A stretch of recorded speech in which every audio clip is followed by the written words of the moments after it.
The radical. Fundamental principles of freedom. Rational self-interest. And individual rights. This is the Yaron Brook Show. Fundamental principles of All right, everybody. We've got an echo here. Welcome to Yaron Brook Show on this, what is it? Tuesday, August 12th. Let me know if the volume's good. I am not going to be talking too loud here today, but let me know if I need to increase the volume on anything or if all is good. All right. I'm still in Lisbon, as you can tell from the background. I'll be here for another couple of weeks, week and a half. But let's jump into the news. I guess the big story is, or the the thing people are most worried about right now is Trump and Putin meeting on Friday. Trump and Putin will be meeting in Alaska to discuss Ukraine.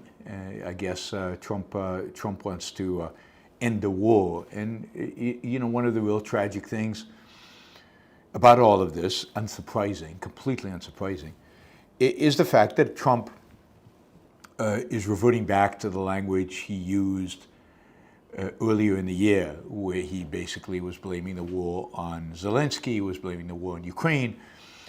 He is basically preparing himself for the meeting with Putin by elevating Putin's status and depreciating Ukraine's. Trump, I think, is going to Alaska basically to hand Putin a victory.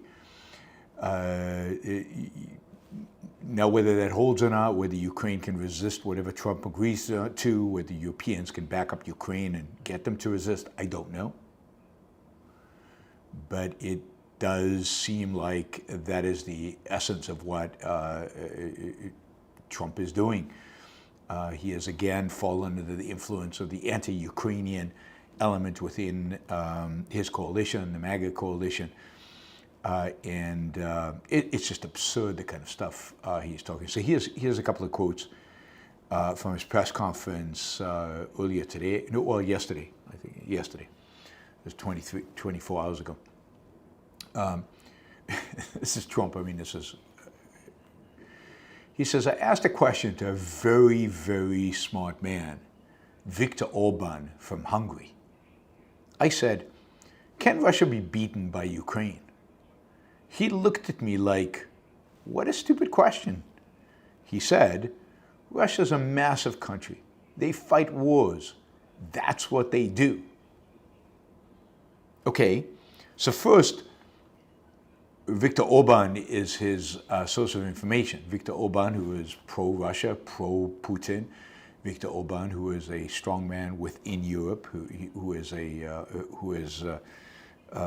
bringing Putin-like political dominance to Europe. Now we'll see. He's very unpopular right now in Hungary. There's a possibility he loses the next election if he allows it for a free election. But Viktor Orban is the really, really smart guy that you rely on now to dictate, to teach you about Russia and the Ukraine-Russia war. I mean, that in and of itself is a sad state of affairs, and a sad state of affairs to talk in that sense about Orban, who is corrupt. I mean, there's photos of Orban I just saw, of Orban's estate. I mean, Orban has this massive estate outside. It's a former Habsburg, the emperors, the Austrian-Hungarian emperors, estate outside, I guess, of Budapest. I mean, it's huge. I'm looking at video of this. It's massive with grounds and a massive home and stables. And you've got zebras roaming around in the back. I'll just remind you, Viktor Orban is not exactly, he's not a gazillionaire because he produced something. He's not a successful businessman. He is not an entrepreneur. He is not a builder and creator. All Viktor Orban has done is be in politics. How do you get this rich from politics? Always surprising, should be surprising, right? How do you get this rich from politics? This is rich, particularly for Hungary. I mean, this guy's unbelievably corrupt. Of course, so is Trump, so it's not surprising they get along. But anyway, this is the guy he's getting advice from, the mini little authoritarian inside the European Union. Here's Trump more about Russia. He says, Russia has a very valuable piece of land. I don't know what that means. It's a warring nation. That's what they do. They fight a lot of wars. A friend of mine said Russia's tough because they just keep on fighting. They beat Hitler. So did we. And they beat Napoleon. They've been doing this for a long time. I said, so can Russia be beaten by Ukraine? He looked at me like, what a stupid question. This is again Viktor Orban. He said, Russia's a massive country, and they win their country and they win their life through wars. They fight wars. That's what they do. I expect to have a meeting with Putin, and I think it will be good, but it might be bad. That's Trump hedging, right? So Trump is going to Alaska to meet with Putin. It's not clear what he or his administration think can be achieved. I think Putin thinks that what he can do is basically convince Trump to put pressure on Zelensky to capitulate, basically to surrender. That is what they're striving to achieve, what Putin is striving to achieve. They not only want the 4 provinces, there was some talk about a land swap, that they would take Luhansk and Donetsk and they would give back the 2 southern provinces. But no, that was Witkoff not understanding Putin. That was Witkoff making stuff up. So no, Putin wants all 4 provinces that they have captured land. He wants Ukraine to capitulate, to give him everything he's wanted. He's also demanding, still demanding as far as I can tell, that Zelensky resign and that a pro-Russian puppet government be placed in Ukraine, that Ukraine never enter NATO, and that Ukrainian forces basically in some way or another demilitarized. So what Putin is demanding is complete surrender. I don't know what Trump has to offer. Trump has already said that some land swap will be done. Putin hasn't agreed for a land swap. But I don't see how Trump gets to dictate to Ukraine that he needs to give up some of its land.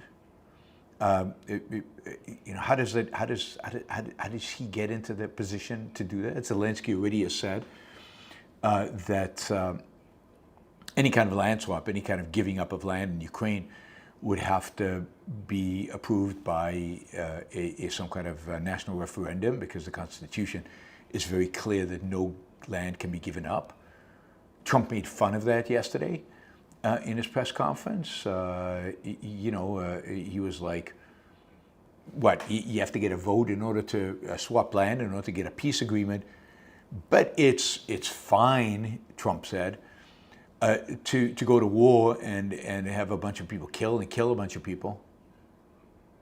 I mean, Trump cannot hold, and he refuses to hold in his mind, or at least he refuses to communicate, that Russia started this war, that Ukraine is fighting in self-defense, that fighting in self-defense is noble and good, that the bad guy here clearly, unequivocally, is Putin, who started the war, who continues the war, who is responsible for all the deaths and the killing going on. Yet, Trump doesn't miss an opportunity to praise Putin and really congratulate Russia on its strength and the fact that it's always won wars and it's such a military powerhouse. And he doesn't miss an opportunity to ridicule and go after Zelensky. and emphasize his weakness. I mean, Trump admires strong men, he admires strength, and his allegiance is, his instincts are with Russia. And when you put him in a room alone with Putin, those inclinations, the inclinations towards strong men, the inclinations towards power and military might, if you will, are going to win out. And he is going to come out of this meeting with Putin, I'm almost convinced, much more strongly affiliated on Russia's side. And yes, he'll get pushback from the Europeans, and yes, he'll get pushback from Zelensky, but Ukraine's in real trouble because to the extent that they rely on the United States in order to sustain whatever military efforts they have and whatever ability they have to cripple Russia, I don't think they can rely on the United States anymore. Now, it is possible that the U.S. will continue, even after this meeting, to sell weapons to NATO, which will then give them, Europeans will pay for it, which will then, the Europeans will give those weapons to Ukraine. That deal, which Trump cut with European nations a few months ago, that might be sustainable. He might continue to do that. Don't expect to see any direct military assistance from the United States to Ukraine. Everything will go through Europe. And even then, I think Trump will be very restrained. But he might not. He might walk away from it completely. He might walk away from that deal he made with the Europeans because he might tilt completely to be to the pro-Russian side. Again, that is where his inclinations lead him. That is where his ideas lead him. That is where his beliefs are. It's with Russia. It's with Putin. Now, I'll just say this. He shouldn't be meeting with Putin. A proper American president, a rational American president, would not meet with Putin. Putin is a thug. He is an authoritarian. There's nothing the United States has to gain from a meeting with Putin. I said the same thing about his meetings, Trump's meetings with the dictator of South Korea, North Korea in his first term. There was zero to be gained from that. Indeed, nothing was gained from it, and a lot to be lost. He basically sanctioned the brutal dictator and gave him legitimacy before his own people and in the international stage. North Korea now is a very, very, very close ally of the Russians and providing them with all kinds of material benefits, primarily weapons. There's nothing to be gained with meeting for Putin. Nothing. I mean, what is Putin going to give the United States? What is Putin going to give, the West? Nothing. Absolutely nothing. The only party that can gain from such a meeting is Putin. Putin, who's looking for international legitimacy. Putin, who needs to bolster his position domestically and internationally. Putin, whose economy is crumbling and struggling, might be able to get a deal out of Trump. One of the reasons Putin is eager to meet with Trump is because he's worried about these tariffs, the penalties on people who trade with Russia, the threat of tariffs on India and on China if they trade with Russia. Putin wants that eliminated, and he might get that. He's got a lot to gain from Trump. Trump has nothing to gain from Putin. Again, Putin is the aggressor. Putin is the bad guy. Putin is the one who should be, giving up stuff. And my expectation is that Putin gives up nothing. And if he does, it'll be so marginal, it'll be so trivial, that it will be meaningless. But Trump will hail it as some massive victory and some huge success. This notion that Viktor Orban told Trump that Russia's undefeatable and has never lost a war. Let me list some of the wars Russia lost. 1905 to Japan, 1921 to Poland, 1940 to Finland, 80 to 89 to Afghanistan, 1994, they first lost in Chechnya, then they won in Chechnya by 2000. 2012 in Syria. Again in Syria just now. And Ukraine is not going anywhere near as well as they thought it would. I mean, they thought it would end in weeks, days maybe. We're now in year 3, and it's not ending. Now, the Russians did have a breakthrough on the Eastern Front yesterday, which could play to Putin's strength. He could come at this from a stronger position because they did have a breakthrough on the front lines. It's not massive, but it's something, and it has certainly propaganda value.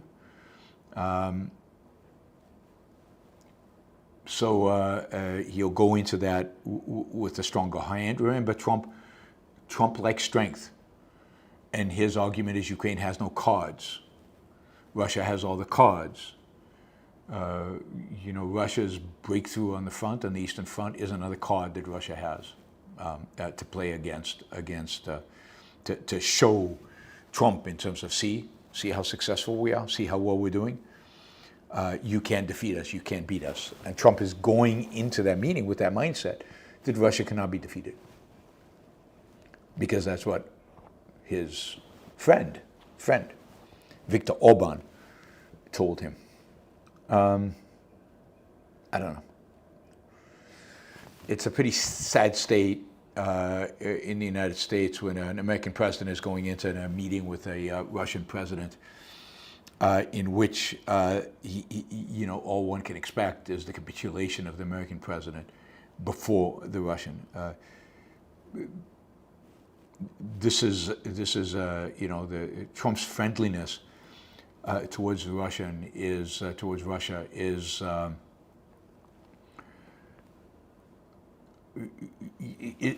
just suggests the extent to which he is morally corrupt, just the extent to which he is completely morally corrupt.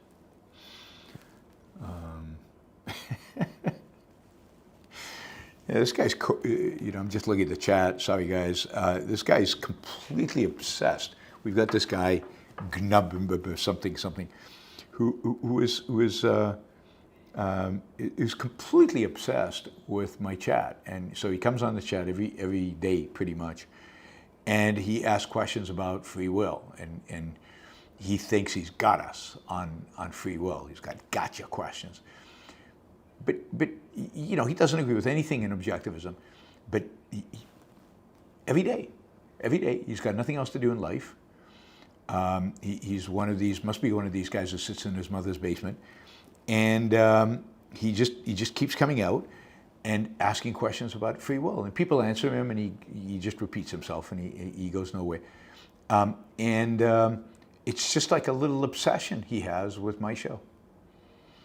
It's weird. It's very, very strange why you would keep doing it, right? I don't think he's converted anybody. I don't think anybody has said, "Oh, wow, okay, he's convinced me. He's convinced me." All right, let's see. So we will be following the Putin-Trump meeting Friday. I don't know what time it's going to be. It's going to be in Alaska, so that's on the West Coast time zone. I doubt that on the show on Friday we'll already have any inputs on that or any information about how that went. We'll probably have to wait for the weekend to be able to comment on that. But I don't have, as you can tell, I'm not anticipating good things coming of that meeting at all. All right. BLS is the Bureau of Labor Statistics. This is the department that basically brings out statistics about the labor force, about unemployment, about labor participation rates, and all the statistics you get about work come from the Bureau of Labor Statistics. And as you know, I think, because we talked about it on the show a few weeks ago, there was a restatement of the jobs created in previous months, and it was restated dramatically downwards. That is, it turned out the number of jobs created in the economy was significantly lower than expected, significantly lower than had been reported in the past. Trump was furious because this kind of placed his greatest economy in all of human history in a bit of a question mark, whether it really was the greatest economy in all of human history, which did not please him. Of course, Trump suffers from what Ayn Rand called the primacy of consciousness. If he believes something, therefore it must be true. If he says something, that makes it true in reality. And he believes a lot more jobs were created, and this economy is robust and chugging along and doing phenomenally well. And there's no way the Bureau of Labor Statistics numbers are real. So when confronted with the situation where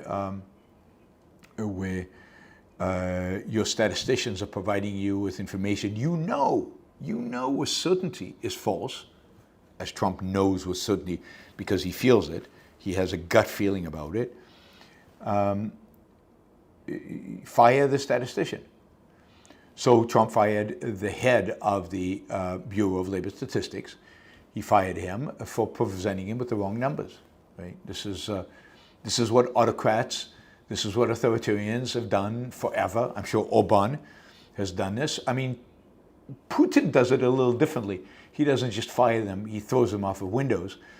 Well, he doesn't throw them. They commit suicide. So he fires them and then they commit suicide. But this is what authoritarians do, right? When you get bad news, kill the messenger. Trump got bad news, he fired the messenger. Anyway, today he nominated, we have his nominee for the position. It's E.J.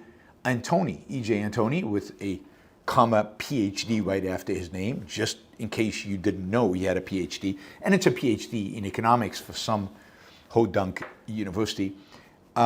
Very few people I know,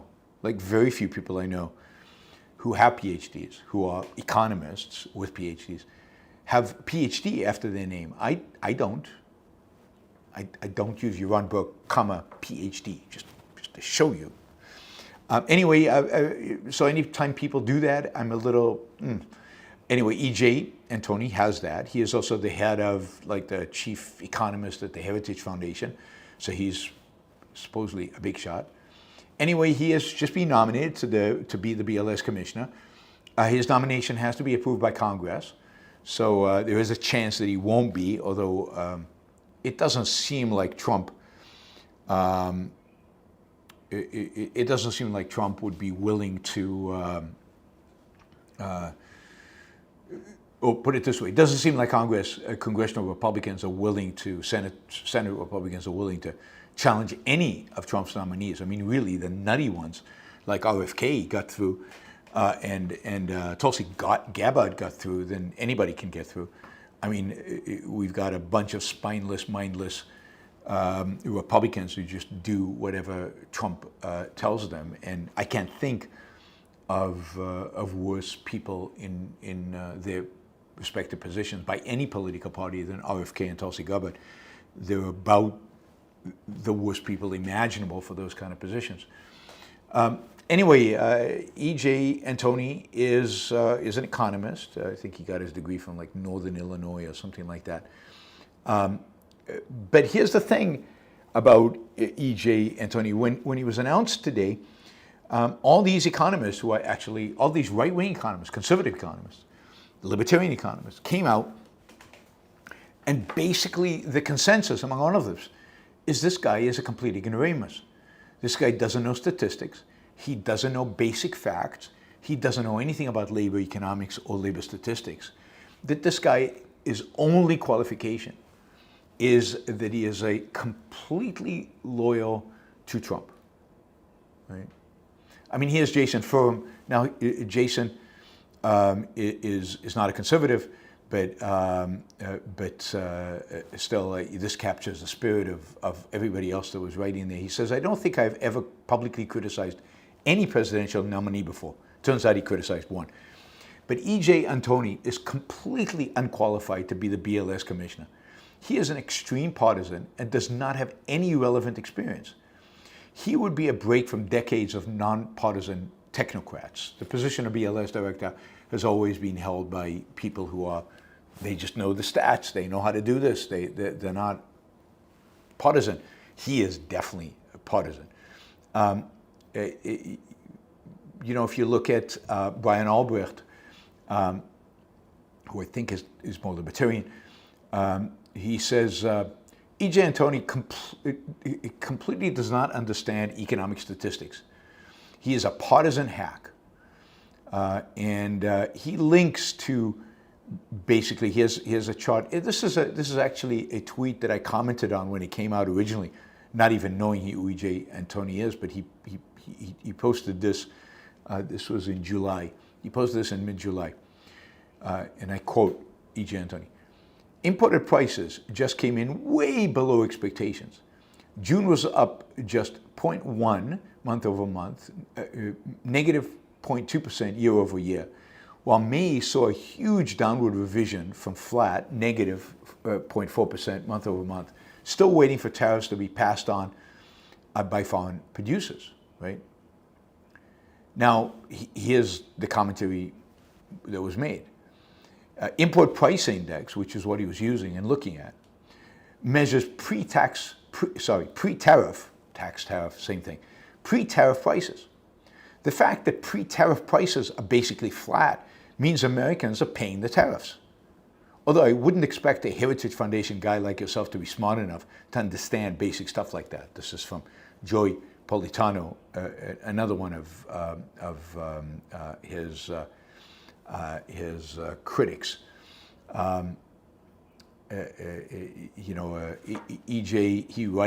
Joey writes, an economist so dumb, I had to explain to him how the import price index works last month will now lead to BLS.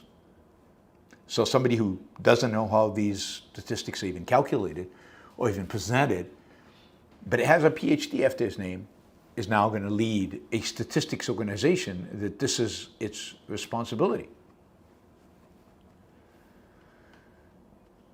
Yeah, he got his PhD from Northern Illinois University. Doesn't rank even within the top 100 economics program in the country. He has published one article with one citation. His predecessor had 1,300 citations. Just as an aside, it's not the primary criteria. There was another funny one.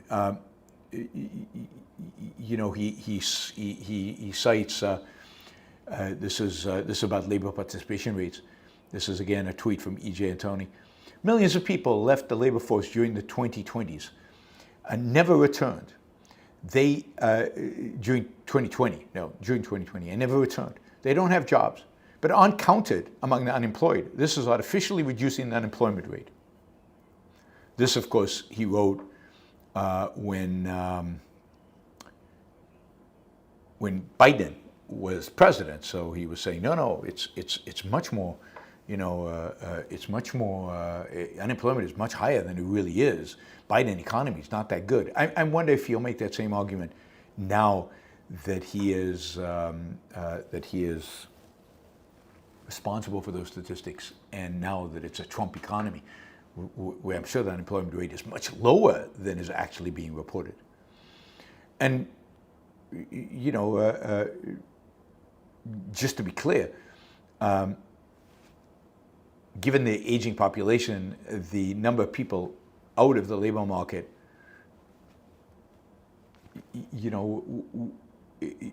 a lot of people retired over the last 4 or 5 years. So the total population, the total labor market participation is shrinking. The baby boomers are leaving the workforce. Brendan Duke writes, Antoni has distinguished himself with his lack of shame in producing viral, dishonest analysis that have been criticized by honest conservative analysts. If he brings that lack of shame to the production of official economic statistics, their reliability could be in question. Could is going to be in question, no question. All right. So yes, I mean, this is a joke appointment.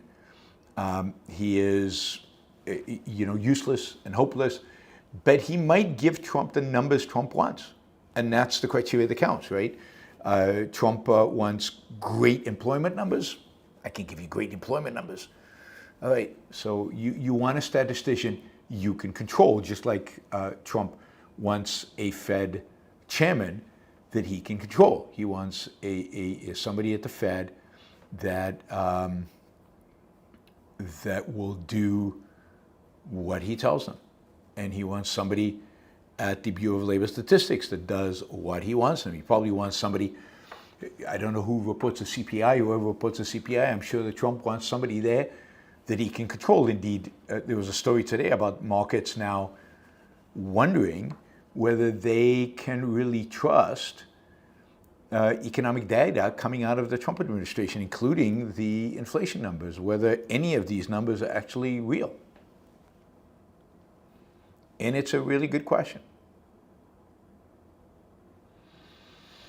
I just want to read you a tweet from Peter Schiff, right? Because Peter's coming to the same conclusion I came to, but I came to it a lot earlier than he did. Here you go. This is from Peter Schiff. Trump has already done more lasting damage to our republic and economy in 7 months than Biden did in 4 years. Self-enrichment, budget-busting big beautiful bill, higher federal spending, push to abolish the debt ceiling, constant power bashing, plan to install a compliant Fed chair, support for a weak dollar, heavy-handed market intervention, coercion of private businesses, picking winners and losers, usurpation of Congress's tariff authority, unconstitutional self-imposed export taxes, creation of a Bitcoin strategic reserve and crypto stockpile, scheme to privatize Fannie and Freddie with what amounts to an explicit government guarantees, and taking credit for a non-existent U.S. economic boom. Not everything Trump has done is bad. On DEI, affirmative action, the border, judicial appointments, lower corporate taxes, and targeted deregulation in banking, energy, and labor law, as well as Israel, he has made noteworthy improvements over Biden. But those achievements will be overshadowed by the adverse consequences of the bigger picture actions that expand and concentrate federal power, grow the debt, and move the country further down the path of authoritarianism and crony capitalism. I wish he wouldn't use crony capitalism, of cronyism.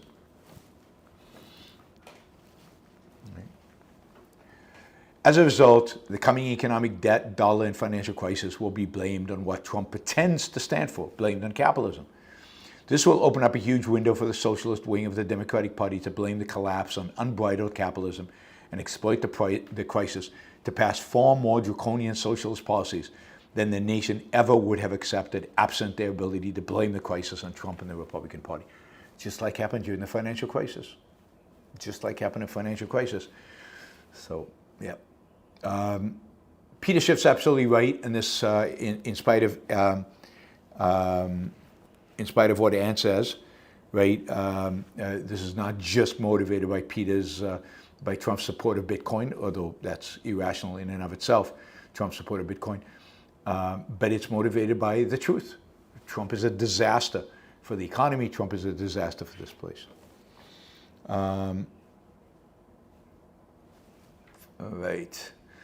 All right, let me just, before we go on to this next item. Yeah, I mean, there's a CNBC story today about Wall Street is concerned about reliability of government inflation data. They just don't know. Let me just say this on the chat. Gnumberish. If you're going to dominate the chat, if you're going to post all the time, if you're going to be there constantly, I'm going to block you.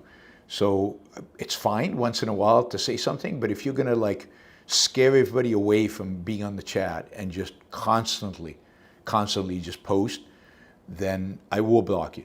So again, come in and out once in a while, that's fine. But I don't like it when people are just posting nonstop. I think it basically takes the people who are engaged here and interested in participating in the chat and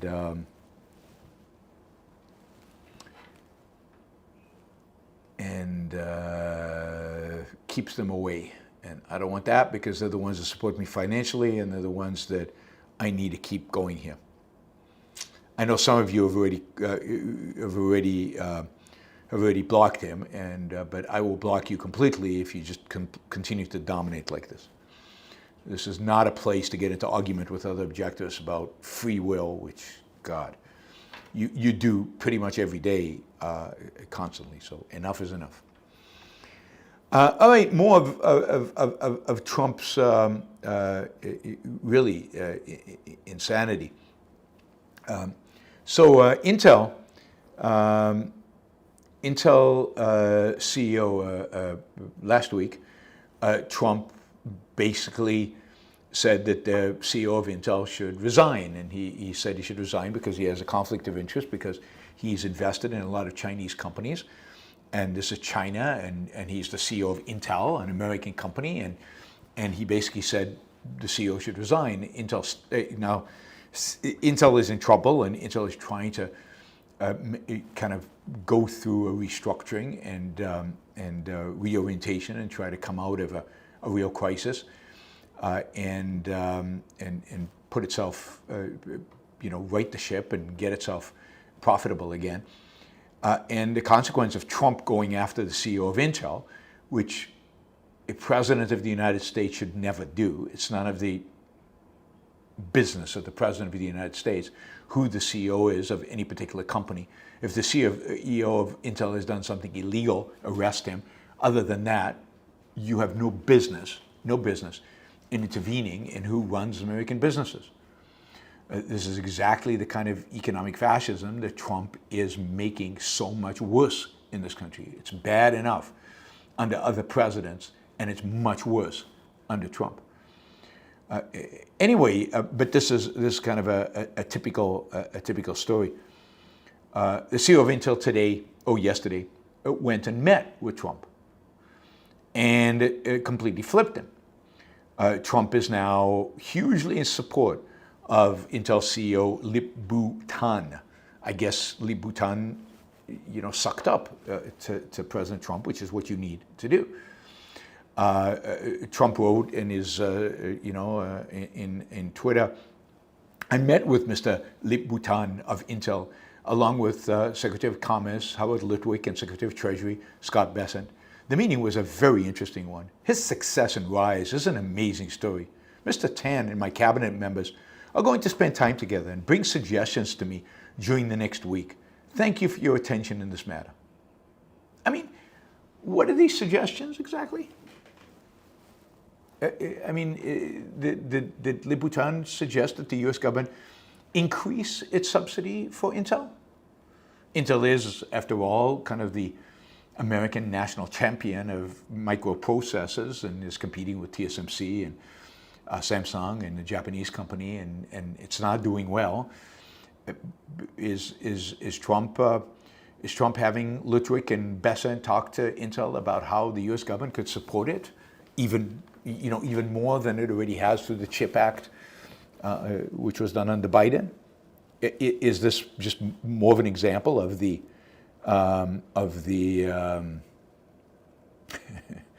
is this just more of an example of the economic fascism I'm talking about?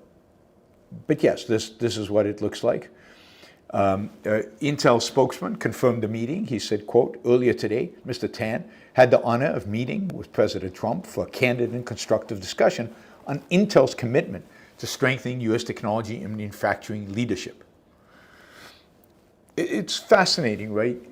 Intel's commitment to strengthening U.S. technology and manufacturing leadership rather than strengthening Intel. This suggests this is all about,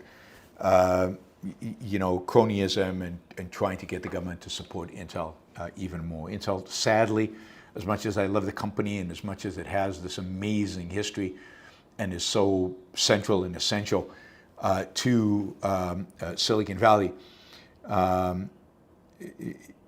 it is a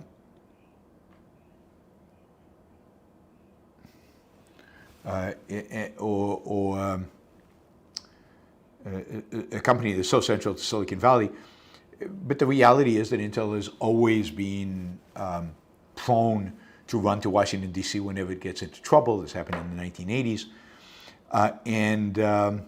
It's sad because this is a company that over the last 10 years has done little to innovate. It bet on the wrong business model. It allowed TSMC to basically dominate the industry when Intel should be the one dominating the industry.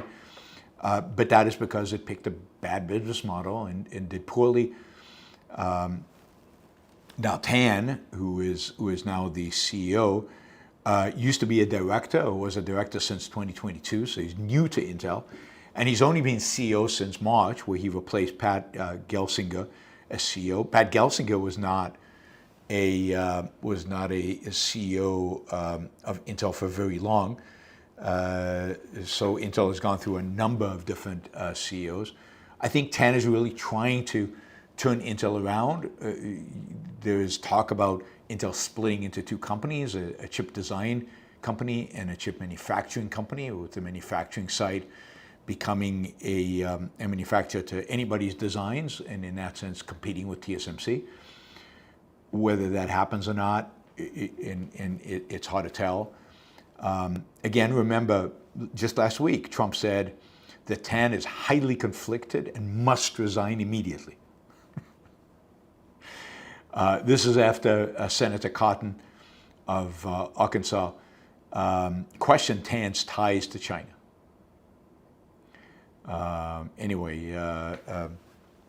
This is a developing story, but it's just the intertwining of business and politics at a level and extent that we really have never seen. I don't think in American history, as bad as it has been in some periods, the Great Depression and other periods.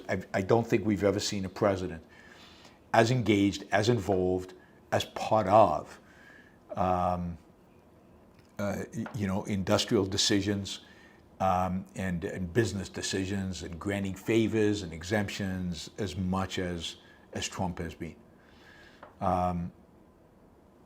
Yep. So it's going to be fascinating. By the way, the business model that Intel did, which was a mistake, turned out to be a mistake, was that it chose to focus both on design and manufacturing. That it designed its own chips and then manufacture its own chips. Whereas if you think about NVIDIA doesn't manufacture its own chips; it only designs them. If you think about TSMC doesn't design chips; it only manufactures them. So specialization. Intel tried to do both and failed at both. It lost the design battle to not just NVIDIA, but to Apple. Apple designs now its own chips. It used to use Intel chips. Now it designs its own chips and has TSMC produce them.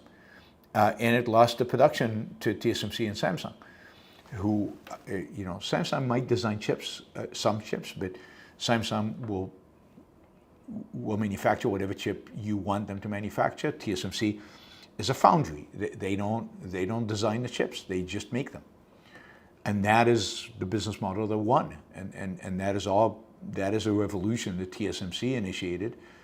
A revolution that could have been in America because the founder of TSMC was a TI, Texas Instrument engineer who tried to get Texas Instruments, he tried to get Silicon Valley to adopt this business model of just manufacturing, of specializing in manufacturing and letting other people design. And everybody poo-pooed the idea. So he went to Taiwan and created the company there and is crushing it. And crushing it. All right. Just to remind everybody that we've only got 15 minutes for the first hour, and we're about only halfway to our first hour goal. So please consider supporting the show with a super chat or a sticker. We got a few people with stickers, but we need to make our numbers, so we need to do a lot better. So please jump in and support the show, value for value, as we say. We're all traders, right? All right, let's see. Yeah, here's some bit of good news. One of the things that was buried in the big beautiful bill was actually not a repeal, because the Big Beautiful Bill couldn't actually repeal it, but basically an implicit, an implicit one, if you will. The average fuel economy, CAFE standards. These are standards that were passed in the law that was passed in 1975 because of the oil embargo, that basically dictates to the auto industry what the average of all the cars they produce, fuel economy standards, have to be. And cars are categorized differently than trucks. We'll get to why that's important in a minute. But they have a corporate, corporate, whoops, what happened here? Yeah, corporate average fuel economy standards. And while the Big Beautiful Bill, because it was a budget bill, could not actually repeal CAFE, what it did do is eliminated the civil penalties for breaking CAFE. So it's still the law that American car makers have to abide by CAFE. CAFE stands for, again, the corporate average fuel economy standards. There's no penalty if they don't. So they can break the law and there's no penalty. So there's really no enforcement of CAFE. Now, of course, this is tricky because another administration could come about in 4 years and flip that easily, right? Start enforcing the law and put on penalties. But for now, for the next 3 years, CAFE is dead. Now, CAFE is still, to a large extent, dictated the kind of cars that that American car companies have made, the kind of cars that sell in the United States. For example, American car companies used to make big, heavy cars, which were gas guzzlers. Well, CAFE makes it impossible for them to make big, heavy cars. But what they can do is they can make SUVs, because SUVs are not categorized as cars. SUVs are categorized as trucks. So they can make SUVs that are gas guzzling, but they're not cars. So they can get away with it that way. The other thing that American car companies have been forced to do is they've been forced to make small cars, which they're not very good at making, and because small cars are very efficient when it comes to gas. So they're being forced to build small cars. On average, they fit into CAFE. Theoretically, they could stop making small cars. They can make big cars, and heavy cars again. Light cars are dangerous. Light cars are cars that do badly in accidents, and yet again, CAFE has driven the U.S. auto industry to make light cars. So CAFE is gone, at least for now, and American car companies can now be more innovative. They can consider other factors other than fitting in to SUVs versus cars and average gasoline efficiency standards and all this stuff. They can actually start thinking about how to build cars that will sell, how to build cars that people demand. They could actually, the fuel standards can now be determined by things like, things like markets. There are also other aspects of this. For years, a lot of the design of cars has been dictated by the CAFE standards, but also by things like safety, all kinds of safety regulations. But the reality is that today, cars have backup cameras, they have lane departure and blind spot warnings, they have automatic emergency braking, they have all this other safety stuff. They can now, again, freeing up car manufacturers to design the way they want to design without all these safety requirements, just let the technology take over and let the technology dominate it. So we might be seeing a kind of a renaissance in design of automobiles, in a variety of automobiles, in choice in automobiles. We are going to be a lot less constrained in terms of what is available in the marketplace. What will determine what is available in the marketplace, what will determine the design is the market. It's what people are interested in and willing to buy. So it's kind of exciting. You know, I don't know what impact this will be and whether this will have a long-term impact, because car manufacturers might be afraid that, again, in 3 years all this changes. But at least in the short run, this could be interesting to watch. All right, let's. What is the next topic we were going to talk about? Let's look at Bernie Sanders, your favorite senator, right? Bernie's on a roll. So let's start with this graph that Bernie published. He tweeted this. Let's see if I can put this up. I don't know if you can see this. This is a Bernie tweet. The tweet says, "It is insane that the richest country in the world, millions can't afford a home, and hundreds of thousands are homeless every night. We need major investments in affordable housing, not tax breaks for billionaires." A standard Bernie line. But this is the graph he publishes, right? You know, let's see if I can get it all into the screen so you guys can see it. I think you can see that. It says at the top, I'll just go down, it's harder than ever to afford a home. And this is what he's comparing. The blue graph, the line going up, is median home prices. And the red graph, way down below, that is basically just flat, is real weekly wages. On the same scale. Not two scales, same scale. So even if real weekly wages went up a lot, hundreds of percent, you wouldn't see it on this scale. Because the reality is that the scale starts at like 200,000.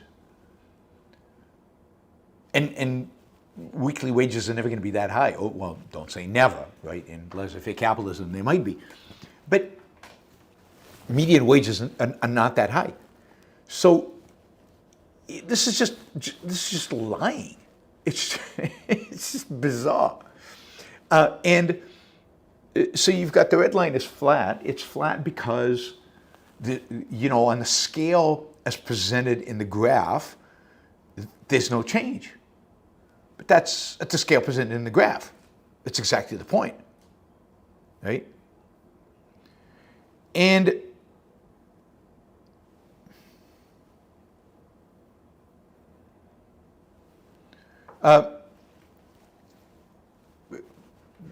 this looks horrific. It looks on this that real weekly wages have not gone up at all, and housing prices have more than doubled. And this is from 1967. And that's just a lie.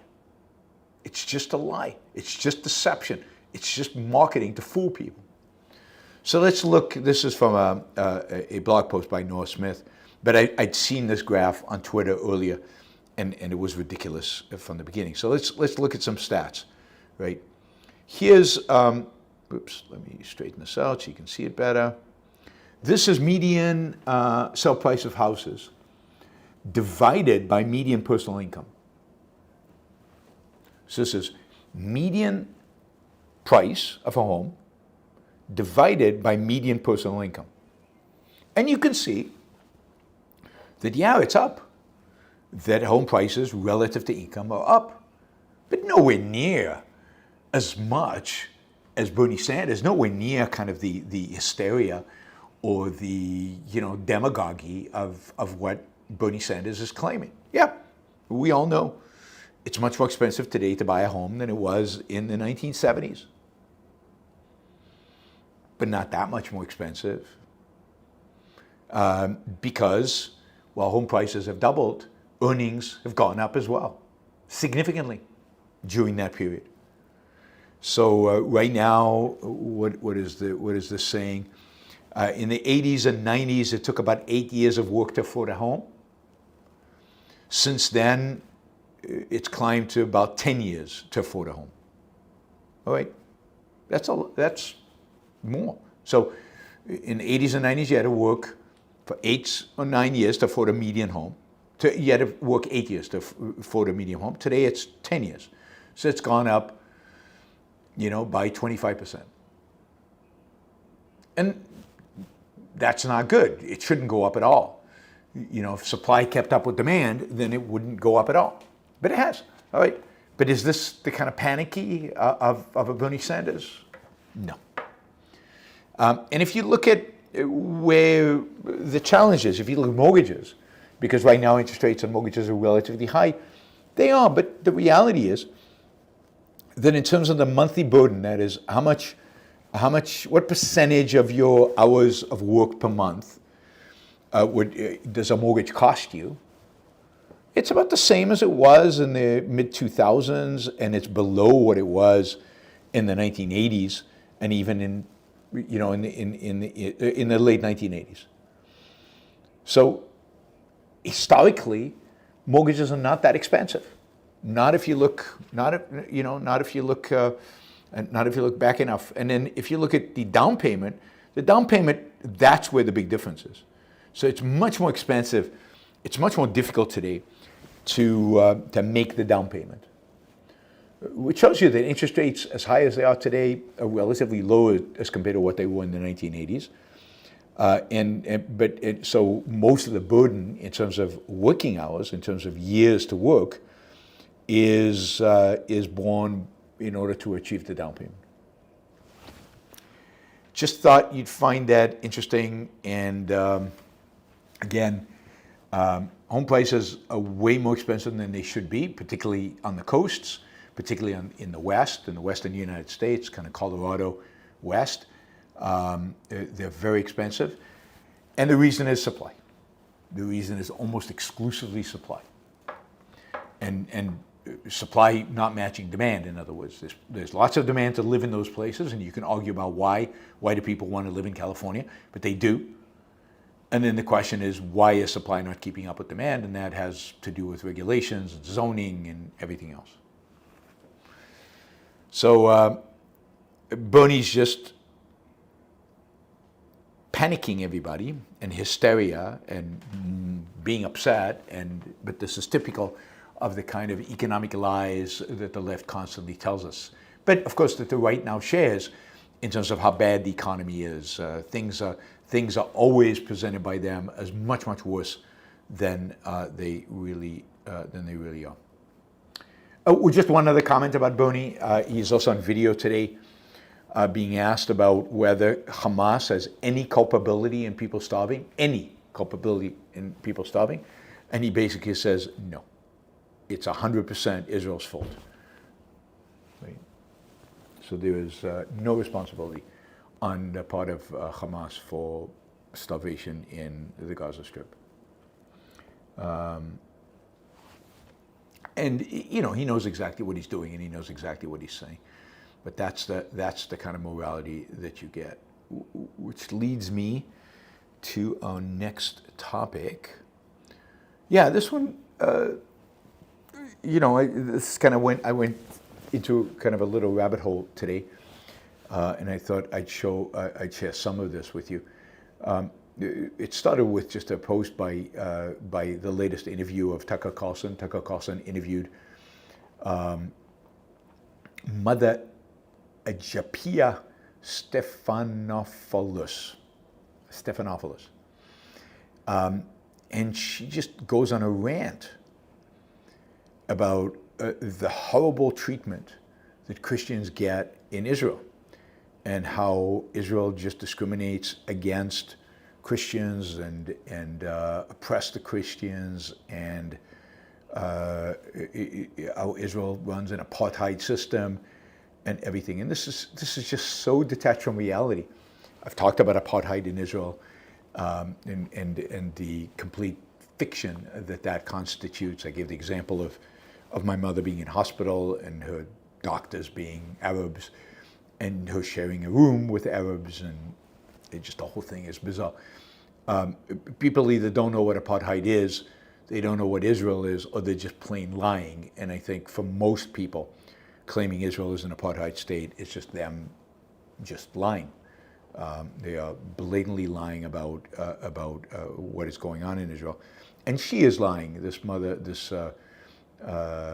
is lying, Mother Agapia. is lying about the condition of Christians in Israel. Christians in Israel do better than in any other country in the Middle East, and they are treated as equal citizens. They, indeed, as I've said many times, in many respects, they are treated better than the Jewish citizens of Israel because they don't have to go to the army. They don't have a draft imposed on them. Only Jews, well, only secular Jews really, or non-ultra-religious Jews, have a draft imposed on them.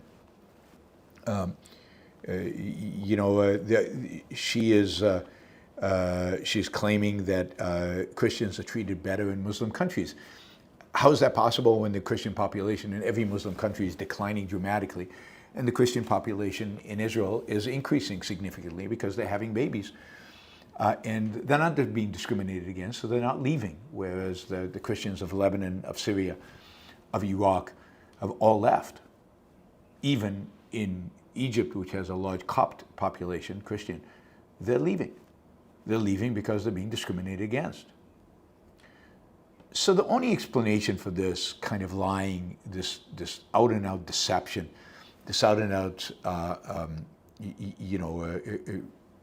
making up of the facts, is that these people are anti-Semitic, and Tucker just hates Jews, and he keeps repeating it, and he keeps going after it, and he's already an apologist for the Holocaust, he's an apologist for the Nazis, and he just repeatedly engages in interviews with people who present falsehoods about Jews and conspiracy theories based on the idea that Jews are evil. Somehow from that, I got to this guy called Joel Webon. Joel Webon is the president and founder of Right Response Ministries. He's a senior pastor at the Covenant Bible Church, which is located, I guess, in the north side of Austin, Texas, of all places. So he's a minister. He's a senior pastor. I don't know what the difference is between a pastor and a minister of this, evangelical church in Texas. Anyway, this guy is a piece of work. One of his missions in life is to try to get rid of Jews in America. Jews in America are an evil force. They exploit Christians by charging them usury. They are responsible for the porn industry. And they have an allegiance to Israel that goes beyond their allegiance to the United States. So they are responsible for the fact that the United States supports Israel. And this guy looks normal. He speaks, he's very articulate, and he's soft-spoken, and he's not some raving nutcase. And he has proposed a plan to humanely remove Jews from America by pressuring them to self-deport. And the way to do that is to oppress them religiously. That is, to make it impossible for Jews to practice Judaism or to practice Judaism openly in the United States, and make the United States much more explicitly a Christian nation. This is, of course, part of the whole Christian nationalist, he's part of the Christian nationalist agenda. His plan is also to make dual citizenship illegal. So if you have an Israeli citizenship and a U.S. citizenship, you have to choose, and he hopes that the Jews choose the Israeli citizenship and therefore leave the United States. He also wants to make the porn industry illegal, that is, ban pornography in the United States. Well, that'll force all the Jews to leave because the Jews are behind pornography, supposedly, which is a complete BS idea. And ultimately, and then he wants to make usury illegal. Usury means, I guess, excess interest. And of course, Jews make their money in America through usury, through, I guess, exploiting the Christians by charging them a very high interest rates. So if we can make usury illegal, we can kick out the Jews that way. I mean, he very much sounds like a 1930s Nazi. They didn't start out with concentration camps and murder. Their initial ideas were to just find a way to get the Jews to self-deport, to make their lives so horrible in Germany that they would all leave. I mean, this isn't, again, this is a pastor at a big, I think, big, successful church. And, you know, he's not some wacko on the fringes. He is part of a movement. He defines himself, he proclaims himself and defines himself as a Christian nationalist.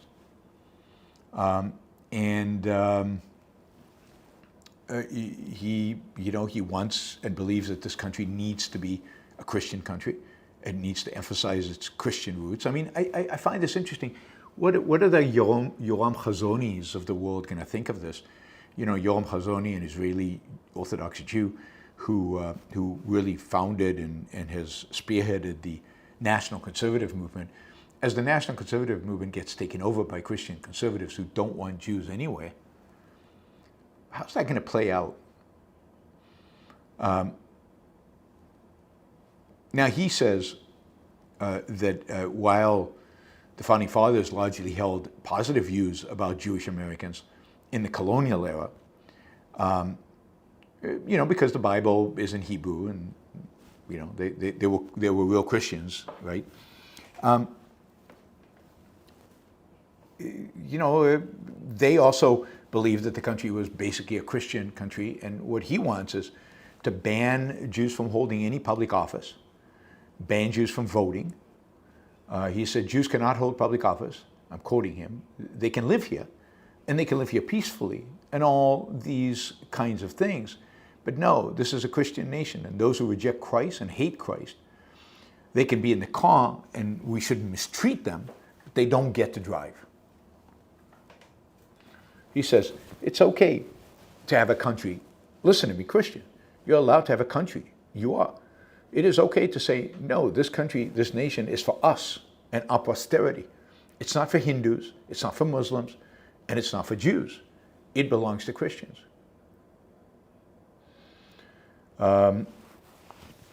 This is the Christian nationalist movement. I'll just note that you know, Defense Secretary Pete Hegseth has praised, kind of, has identified himself as a Christian nationalist, has praised the Communion of Reformed Evangelical Churches, which defines itself as Christian nationalists. Now, they are not anti-Semites, and they do not believe in discriminating against Jews, but they do believe in America being a Christian nation. And they're skeptical about the idea of women voting. Definitely skeptical about the idea of women voting. So there's disagreement among the Christian nationalists about whether to deport or to encourage self-deportation of Jews or not. About women, they pretty much share the idea that, yeah, women voting is not a great idea. Hegseth is Secretary of Defense in the United States, not some marginal character. This is kind of scary stuff when you think about Christian nationalism. Is not, it's not a trivial, it's not a marginal sect within the nationalist movement. It is a major thrust of the national movement. Anyway, I thought I'd end with the Candace Owen tweet. It's always good to end with the Candace Owen tweet. This one not explicitly anti-Semitic, but we all know Candace. Candace writes, someday people will realize that the Enlightenment was actually a Freemasonic darkening of mankind. They have been lying about science, technology, and most importantly, our history. Artificial intelligence is their next big effort. I didn't know that artificial intelligence was a Freemasonic darkening of mankind. Did you guys know this? I mean, the right is nuts. These people are completely insane. One of the people responded to her tweet saying the Enlightenment was a con job by secret elites rewriting history to suit themselves. Now they're pushing AI as the next chain to lock humanity down. And Candace responds, correct.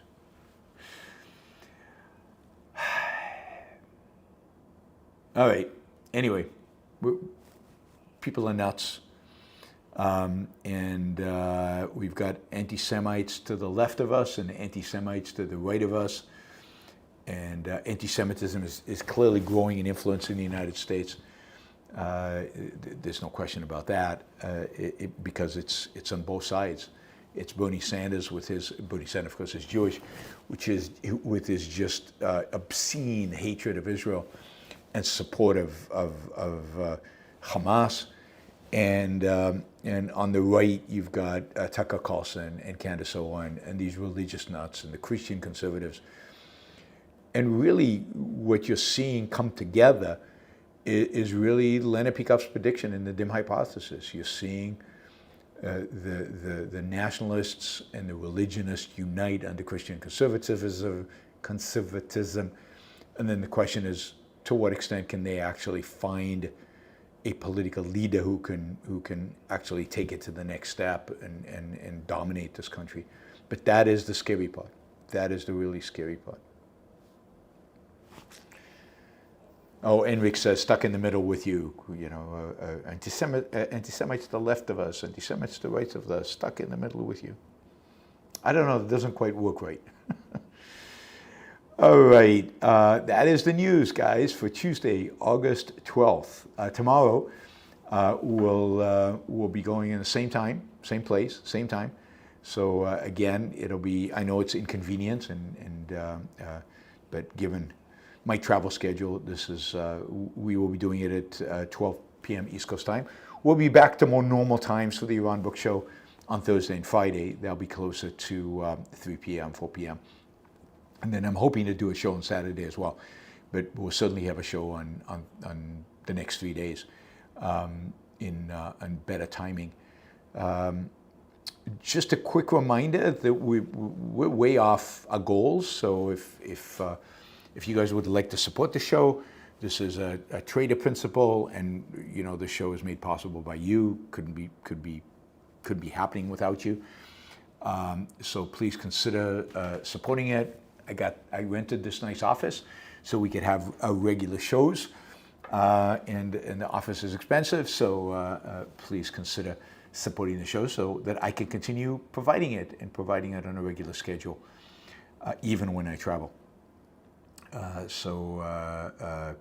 Yes, Super Chat is open, and you can do a sticker. We've got a bunch of people who've done sticker. Thank you, John. Really appreciate it. Let's see, Gian, thank you. Carl Meisenbach, thank you. Jonathan Honing, as always, thank you. William, thank you. Let's see, Faye, thank you. And I think Silvanos did a sticker. Yes, Silvanos, thank you. Ryan, thank you. Thanks, guys. Really appreciate the stickers. Those are great. We need another $50 to get to our first hour goal, and then another $250 if we want to get the second hour goal. Don't have a lot of questions, so this could be pretty quick here. So if you want to ask a question, jump in quickly before we run out. For Silvanos, this is perfect for him. He loves these early start dates. I remember when we did them regularly at 12 o'clock, he was a big fan of that, and then I moved them later. And Silvanos kind of has a harder time making the shows since then. All right, Drewski. New Rochelle, a suburb 40 minutes from Midtown Manhattan, has managed to keep rents in check, rising just 1.6% since 2020 by aggressively building housing. Over the past decade, the city has added more than 4,500 units. I mean, this is not science. This is not rocket science. It doesn't require a PhD even in economics. If you want to lower rents, if you want to keep home prices under control and rents under control, all you have to do is allow housing. And it's not, if you care about low-income housing, the way to do it is not to build low-income housing. It's just to allow developers to build whatever housing sells in the marketplace.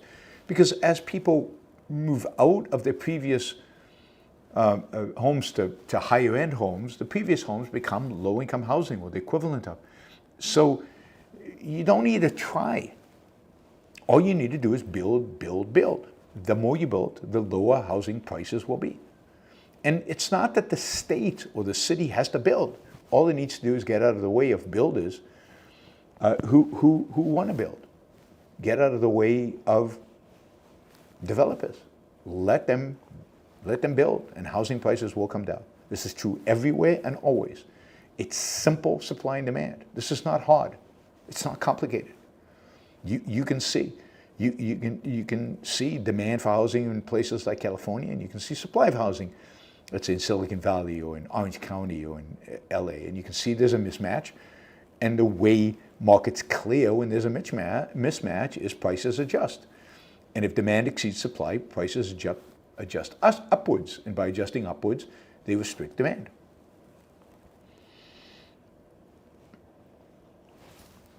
Thank you, Durowski. Shazbot. All my friends have nuclear weapons. Why don't I have one yet? Aladdin, the dictator. I don't know that one. All my friends have nuclear weapons. Why don't I have one yet? Well, you got to buy one. Got to get one. P. Eddie, thank you for the sticker. Really appreciate that. Let's see. I don't see a question. If you meant to ask a question, it didn't capture it. So you might want to put it into the chat. Sylvana's asking a question as well. It seemed that Trump has leaned away from Putin a few weeks ago. What changed? Putin must have played a card under the table. No. I don't think so. I think with Trump, it's always who speaks to him last. And look, I think Trump has always been pro-Putin, has always leaned into Putin. And then he got Putin disappointed him by refusing all of Trump's efforts to come to some kind of negotiated settlement. So Trump kind of by default was disappointed. And then he went to the NATO meeting and all the European leaders really kissed his ass, really groveled before him, really, complimented him and all this stuff. What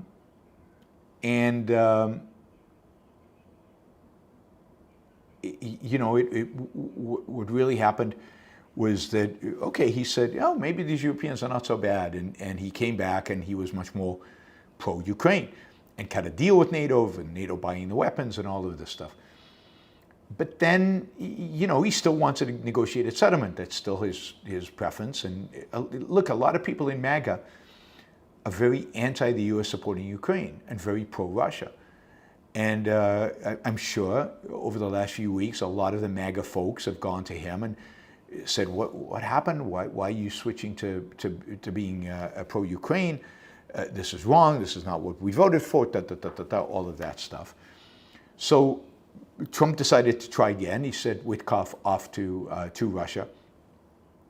And Witkoff had a 3-hour meeting with Putin. And it turned out that Witkoff had no clue what Putin was saying just these 3 hours. And he came back and said, oh, Putin seems to want a deal. So Trump is back dealing with Putin. Partially because of a misunderstanding that Witkoff said that there was some exchange of land, which Putin denies. So who knows? But I think somebody got to him. I don't think it's Putin that got to him. I think it's MAGA influences that got to him.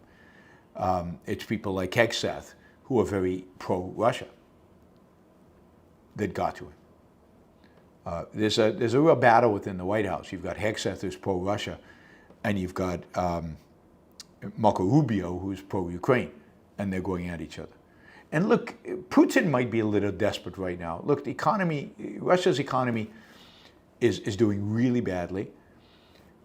Ukraine has, over the last few weeks, really gone after Russian oil infrastructure, blowing up refineries, and that is taking a huge toll on the ability of Russia to export oil.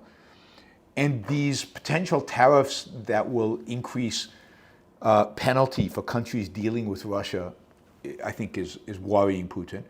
So Putin has reasons to reach out to Trump to try to mitigate, try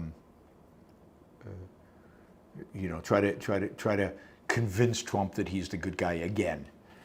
So we'll see what happens, but Putin's in a corner. Putin's not in good shape. And in spite of the fact that, Ukraine is not advancing on the ground, Ukraine is really, really, really making it painful for Russia to continue this war. With drone attacks all over Russia, deep into Russia, and blowing up infrastructure in Russia. And that is causing real economic harm. Russia can only sustain this war because it exports oil. Thanks, Alanis. Catherine, let's assume Ukraine surrenders. What do you think are Russia's next plans? Do you think the EU reacts? Well, I mean, if Ukraine literally surrenders, then I don't think EU does anything. It just, it just accepts whatever Ukraine wants to do. I think Russia's plans are a slow takeover of Ukraine, a replacement of Zelensky in Kiev to some kind of puppet regime, and over time, an integration of more and more of Ukraine into Russia. And maybe Ukraine becomes just like Belarus, which is basically a puppet government of the Russian government. And Russia is now established. I think once that happens, and once Russia has a chance to refurbish its army, to get its economy on reasonable footing, then I think the next step is, the Baltics. There's no question in my mind that Putin wants the Baltics, Estonia, Lithuania, and Latvia, back, as part of Russia. I don't think he's ready to take on Poland. I don't think he wants to take on Central European anytime soon. That's maybe decades in the future, but it's not now. Now I think the target will be the Baltics, and I think, particularly with Trump hesitant on Article 5, and NATO weakened by a Ukrainian surrender, I think, he could probably march into the Baltics and face, they're tiny little countries. It wouldn't be that hard for him to just dominate and take over the Baltics. The only reason he wouldn't do it is he's afraid of a NATO response. But if NATO's willing to let Ukraine surrender, and if Trump is willing to hand over Ukraine to him, then why not go for the Baltics? Why not be ambitious?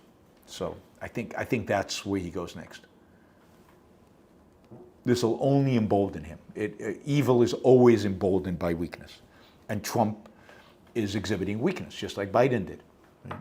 There's very little difference between these guys when it comes to foreign policy and weakness. Adam, regarding Xi'ans in Israel, I'm not sure what that means. Look up the Johnny Srouji, world's highest paid Israeli VP of hardware tech at Apple, responsible for Apple's M4, the first main chip with a neural net processor, and for 2 of 3 R&D labs in Israel. So I'm not sure what the Xi'ans mean. But yeah, I'll look him up. Obviously a phenomenal engineer. He might be the highest paid Israeli, but given that we've had 2 major Israeli tech companies basically sell to U.S. companies over the last few months, there are a lot of new billionaires, or multi-billionaires in some cases, in Israel right now. Israeli tech sector is booming, and these new billionaires are going to take their money and invest in new tech companies in Israel. And if you want a great investment right now, Israeli tech is where to put your money. All right.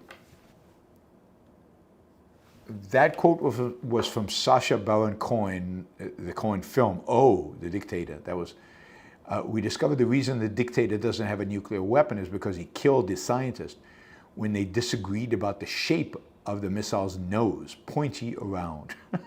That's pretty good. I like that. That's funny. And the fact that he killed his nuclear scientists is completely appropriate and perfect. All right, I forgot our sponsors, so let me remind you that our sponsors are Hendershot Wealth, hendershotwealth.com, hendershotwealth.com/YBS, Hendershot with 2 T's, Hendershot.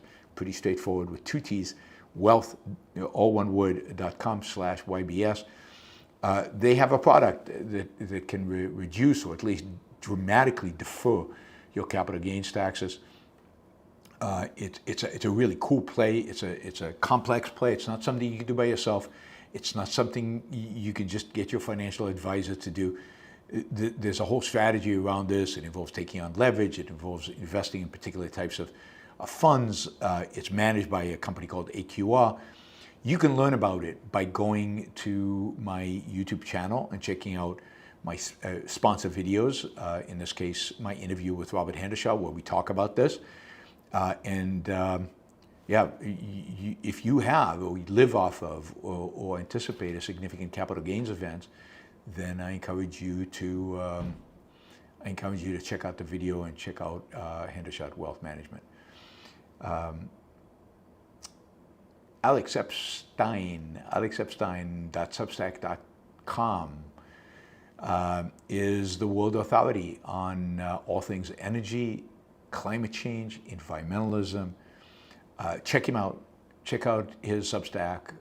Subscribe and support his efforts. But more importantly, read his stuff, because reading his stuff, you will learn so much about this essential industry, the energy industry, and about everything going on right now with the Trump administration and Republicans in Congress and what they're trying to do, and deregulation and not deregulation, what exactly is happening.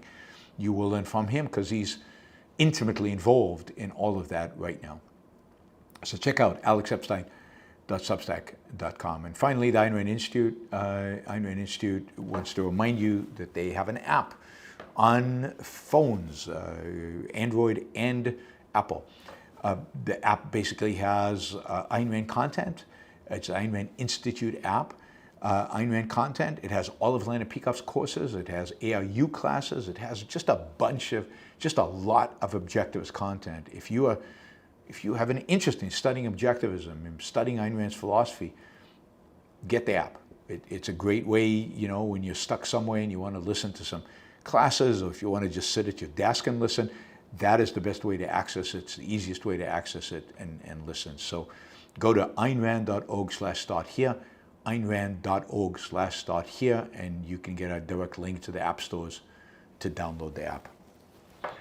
All right. Thank you to our sponsors. Also a reminder to you guys to check out, to become monthly supporters on patreon.com. Patreon.com, just check out the Yaron Brook Show and become monthly supporters. Okay, esoteric dichotomy. Hi, Yaron. Many channels I watch engage on YouTube with community polls. Allows audience to vote on potential video ideas, gauge interest. Useful.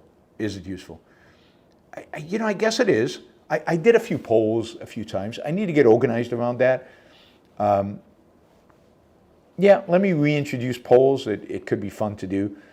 And I'll start doing it again. It's harder for me to do while I'm on the road, just because there's a lot I have to juggle here. But if I have the time before a show starts, I'll try to do that. Enric, can Ukraine sustain the battle and win with just European support? Well, it depends how big European support is. If Europe is willing to go all out and really support them and arm them, if Europe is allowed to continue buying weapons from the U.S. and then pass them on to the Ukrainians, yes, I think Ukraine can win. This is connected to Anne's question. What would Ukraine winning look like in reality? What it would look like is pushing the Russians out of Ukraine. It basically looks like beating them back. And some people might say that's impossible and it cannot be done. But I don't think it is impossible. I think it's just a matter of having the right kind of weapon systems. I think that they can make it so painful for the Russians, and that they will ultimately be able to push them back. They will completely demotivate their troops. The Russian troops, they're already unmotivated. They just have to pound them. And to pound them, they need artillery. To pound them, they need missiles. To pound them, they need drones. To pound them, they need F-16s. And they need F-16s with the right kind of missiles, not the crippled F-16s that are being sold to them. Europe has those weapon systems. It has European airplanes, it has European artillery, it has and European missiles. And yes, I think with Europe, Ukraine can push the Russians out. And they can also make it very, very, very expensive for Russia to engage in this war. They're already doing that, as I said, by attacking their refineries and their oil installations. And I think they can do a lot more of that with the right weapon systems. So that's what it looks like in reality. It looks like maybe it means a long and prolonged, what do you call it, battle of attrition once the Russians are out of Ukraine, because Russia won't give up that easily. But I think even that will end, because I think that if the Ukrainians have the right weapon systems, they can make it really, really painful for Russia to sustain a war of attrition. It doesn't mean invading Russia. It just means getting them back to the border and keeping them there. And I think all of that is doable. I think if they actually achieve that, then I think Putin will be out of a job. I think somebody will replace Putin in that case and ultimately cut a deal, because it will become too expensive and too horrific for the Russians to continue. Drewski, Denver, Colorado has eliminated parking minimums for new development. Yeah, that is a good step. That's one step towards getting more condos being built. And says, how many more years? Well, it depends on the weapons. If Ukraine had gotten the weapons 2 years ago, then we'd be done by now. And it doesn't matter how many years. I mean, that's Ukraine's business, not your business, not my business. Ukraine, how many years should it take you to regain your home when gangs take it over? Should you just give up? Should you just walk away? Where are they going to walk to? Where are they going to go? Do you just accept Russian rule over you because it's going to take a long time? But I don't think it has to take a long time. I think we're talking about a couple of years and they're done. Maybe less than that, maybe within a year, if they have the right weapons. But they don't. And we're not supplying them, and the Russians are not supplying them. And yeah, we're contributing to them with our tax dollars. It's very little tax dollars. We're getting a lot for those tax dollars. It's one of the better investments we're making in terms of our tax dollars. I have no problem using tax dollars to fund parts of the Ukraine war. Right now, we're not doing that. The Europeans are buying weapons from us, so there's no tax dollars being deployed. But look, it's a foreign policy decision. Is seeing the Ukrainians defeat Russia in American interests? Yes, I think it is. Russia is a real threat to the United States. It's a real threat to NATO, and we're still members of NATO. So it's absolutely in our interest to see Russia defeated. And it's worth paying, given that we spend all the gazillions of dollars we pay today in taxes, it's worth taking a little bit of our tax money and using it for that. It's a lot less than it appears, because a lot of what we'd be selling, or a lot of what we'd be transferring to Ukraine, if I were running things, is a lot of old stuff that we don't need.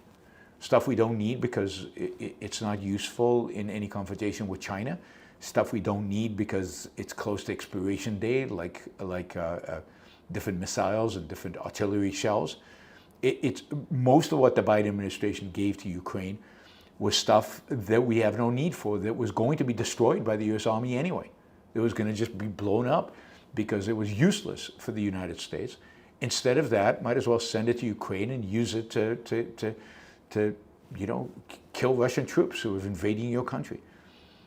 So, is it worth the United States supporting Israel? Yes, it is worth the United States supporting Israel, even though I'm fine with the United States not supporting them financially.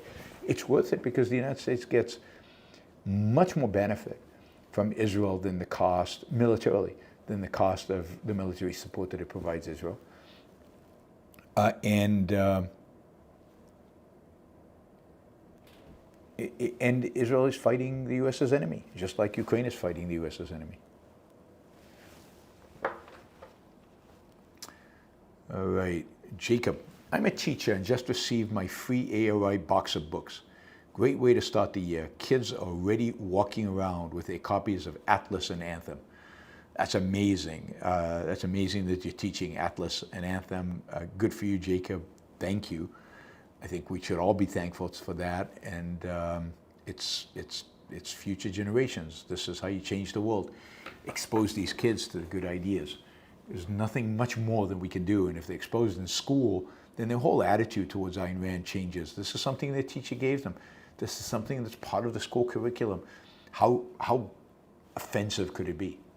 I love it. The Books to Teacher program is one of my favorites all time, because it just brings it into the school system, and it gets these kids exposed to Ayn Rand when it matters. Jonathan Honing says, I'm now investing for individual investors outside of a fund. Took about a year to get my government-required Series 65. Yep. Yeah, because your investors, I'm sure, were worried that you didn't know enough about finance and about markets after all those years of experience, so you had to get a government certificate proving that you were okay to help people invest their money. But good for you, Jonathan. Congratulations. I hope it goes really, really well. Nate, do you think Bush Jr and Cheney purposefully lied about weapons of mass destruction in Iraq, or was it an intelligence failure? A lot of people like to call Bush and Cheney evil war criminals. I think they're war criminals, but for very different reasons than most people call them. Did they lie about weapons of mass destruction? Probably not. I think it was an intelligence failure. It was wishful thinking. I think they encouraged the intelligence community to come to the conclusion that they did. But they didn't lie about it. They just prodded them to that. But I think the war criminality is that they engaged in a war in Iraq and in Afghanistan that they did not provide the American military with the tools to win. And that's what makes them war criminals, is that they send American kids to die in a war that they knew without the tools to win that war. But that's a whole other discussion. Catherine says, I'm reading We the Living again after many years. Very inspiring book. Yes, very emotional, very moving book, and very inspiring. Ollie, what are your thoughts on the UK's Online Safety Act? I mean, I think it's horrible. I think that it's an additional attempt to try to regulate what's going on online and people's behavior online, while I think that finding ways to protect children from pornography is not a bad idea, and doing it in ways that don't violate people's privacy is something worth thinking about and worth considering. Maybe this is where some kind of crypto it can really help. A crypto token that verifies adulthood, I don't know, but keeps you anonymous. So the finding ways to protect kids from pornography is a valid goal on the one hand, but telling people what they can and cannot post, or interfering in people's abilities to engage online and violating people's privacy and making it burdensome for individuals to do whatever they want, for adults to do whatever they want online, is not acceptable. And you have to find a balance. And I don't think, from everything I've read, that the UK's Online Safety Act finds that balance. Sylvanus, I love these start times. They're right in the middle of my workday. All right. Michael, if we fail to convince someone of objectivism, is it their problem or our problem? Well, it could be either one, or it could be both, right? I mean, it could be that you are not doing a good enough job explaining. It could be that they're not open to having their minds changed, and it could be both of those. But I don't think you can come a priori in advance. You can determine which one it is. I don't know. Michael again, is Trump's plan to allow for more deregulation so there are more productive companies he can shake down and extort? No, I don't think so. I don't think that's why he's deregulating. I think he's on some vague notion that deregulation is good for America, good for his plan, good for a good economy, so he can boast about the great economy and the greatest economy. I think the boasting is more important than the shaking down for him. I think he's just an emotionalist. He doesn't have a plan. I don't think there's a plan at all. I mean, he extorts and he extorts and shakes down because the opportunity arises, and he does it because that's what he does. I don't think there's a whole scheme of how to do it. Michael also says, will the new leftist strategy no longer be woke but class consciousness like Mamdani? I don't know. I mean, Mamdani is some combination of woke and class consciousness. I don't know how sincere the class consciousness is. Maybe there's a revival of Marxism within leftism. We will see. I'm doing, by the way, if you live in Colorado, I'm going to be doing a debate in Colorado Springs in November. I think it's November 13th. In Colorado Springs, I'm debating a socialist at the University of Colorado, Colorado Springs. So if you're in that area, come on over, and more information when I have it. I'll let you know. But there is this revival in interest in socialism, so it's a great time to be doing a debate like this. This is going to be sponsored by Steamboat Springs Institute. Steamboat Institute. Esoteric dichotomy. Instead of sovereign wealth fund, could a regular corporation with lots of individual investors get into infrastructure and utilities and give dividends? Yeah, I mean, any company can get into infrastructure if the government allows it to. I mean, today, all of that is sidelined for the government. So give dividends. I mean, dividends is just what you give, but you have to be profitable to be able to give dividends. So yes, in theory, in a laissez-faire capitalist country, that's what would happen. Whether it's individual investors or not, it would be corporations that basically build the infrastructure and run the utilities. I don't quite, maybe I'm not quite getting the question. All right, guys, thank you to all the super chatters. Thanks for the support. I will see you tomorrow on the same time, same place. And yeah, have a great rest of your week.